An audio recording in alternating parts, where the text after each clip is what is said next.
Ah, Arsenal, the eternal enigma of English football. Are they finally ready to shed their nearly men image and emerge as genuine title contenders this season? Or will they do what Arsenal does best and keep us all guessing until the bitter end?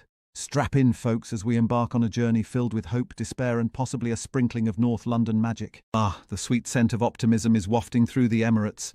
With the best start in 16 games, Arsenal fans are slowly creeping out of their shells, daring to dream of grandeur.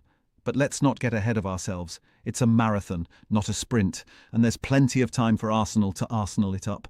Taking things steady, taking things one game at a time, but Arsenal fans can start to get excited because the best starts after 16 games. Arsenal are just behind Chelsea there, and the only reason Chelsea are above them is because they went on to win the league at the end of it. And in fact, every team that's got 43 or more points after 16 games has gone on to win the league, and that's converted with Tottenham from the 60s into 3 points for a win. It's been a brilliant start to the season for Arsenal. They've been consistent all the way through it. They've got themselves into this position. And as Greg asked Mikel Arteta there, it's a platform for them. Oh, massively. I mean, when we stopped for the World Cup, you thought this could only harm Arsenal. Yeah. They were flying along. They've come back and they've scored 7 goals in 2 games, you know, one in a London derby and then go away at Brighton, where I think's a hard place to go. And I know they had their moments in it, Brighton, but they blew them away, really. Let's be honest, 4 goals away from home, some doing. They've got a platform. It's in their hands. I know there's a long way to go, but there's teams in this league that can't win it. Big teams, Chelsea, Liverpool, Tottenham, you know, can't win the league. Probably Man United. You know, for me, it's out of Arsenal and Man City at the moment as we talk, unless the other teams go on the most extraordinary run you've ever seen in Premier League history. 2 of those sides that you've mentioned, and one that you didn't in terms of teams who can win the league, which is Newcastle, are in Arsenal's next 3 Premier League fixtures. Now, let's talk depth, or the lack thereof.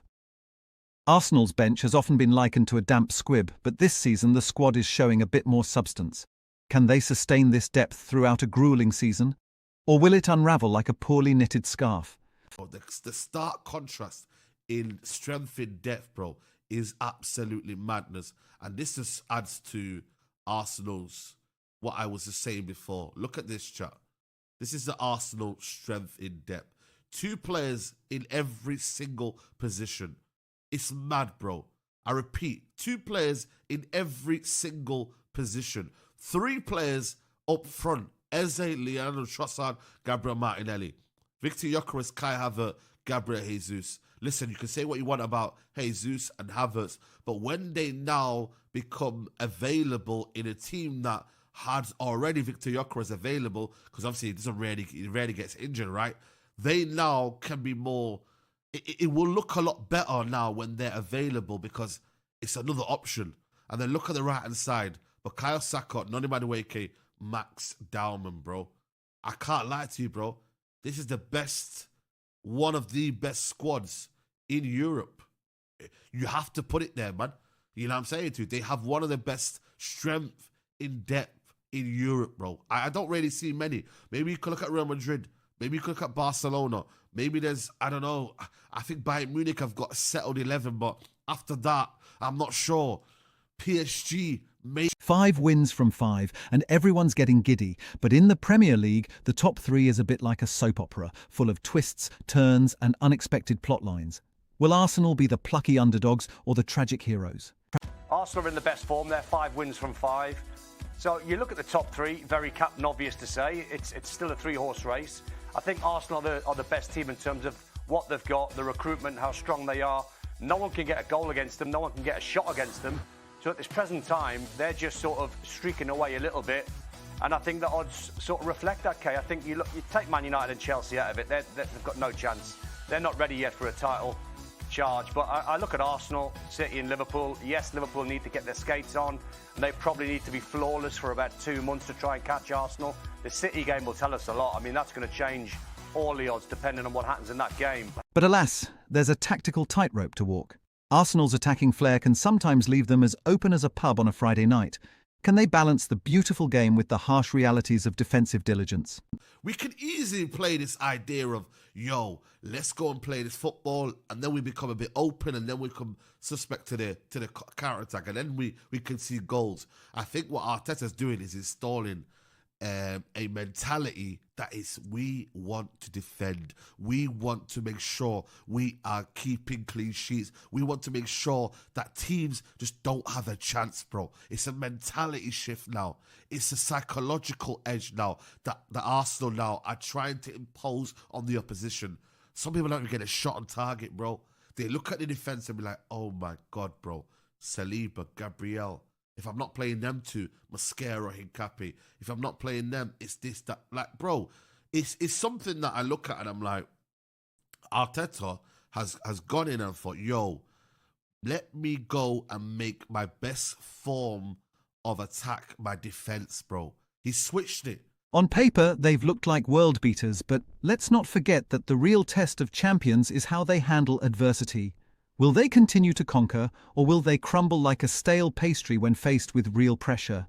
Now, this Arsenal team have looked imperious. They've looked fantastic. They've looked at times flawless. But let's see how they cope. They are now going to hear the hooves in their ears. They're going to hear Manchester City and Liverpool chasing them down, hunting them down, waiting to pounce on their every mistake. And they've made a mistake, a minor one. A point away from home at the Stadium of Light, in my opinion, is the very definition of a good point. But when Manchester City and Liverpool are about to play, when those two behemoth clubs are about to go head-to-head, it feels, from an Arsenal perspective, like 2 points. A 2 draw and suddenly the sky is falling. But let's not forget, dear Arsenal fans, you're still perched atop the table. Could it be that the glass is half full, or are you just clutching at straws? And I guess Arsenal fans are disappointed because it ends 2-2. But I think Arsenal fans are very wrong about this game because you're still top of the league. Of course, this makes the Liverpool City game that little bit bigger now. But you're still top of the league. If Liverpool and City draw, you're still going to be top of the league by 6 points. You've dropped points to a third-place Sunderland side, and you drew that game when you were 1-0 behind. And just like that, a streak is broken and the naysayers are out in full force. But remember, even the best have their off days. Can Arsenal shake off this blip and continue their charge, or is this the start of another familiar collapse? After 10 wins in a row for the first time in 11 games, we are talking about Arsenal failing to win a game of football. With Pep Guardiola saying before the game, nobody wins a title in November. You can lose it, but nobody wins it. Even after failing to win, in the Arsenal fan base, I'm not seeing major panic. And that is because we've still had a very strong start to the season. In conclusion, Arsenal's title ambitions are like a fine wine, best enjoyed with a healthy dose of scepticism. Will they finally break the cycle of hope and heartbreak, or are we doomed to another season of what-ifs and nearly theirs? If you've enjoyed this rollercoaster of emotions, don't forget to like, subscribe and hit that notification bell, because let's face it, following Arsenal is never dull, and you'll want to be there for every inexplicable twist and turn. Cheers!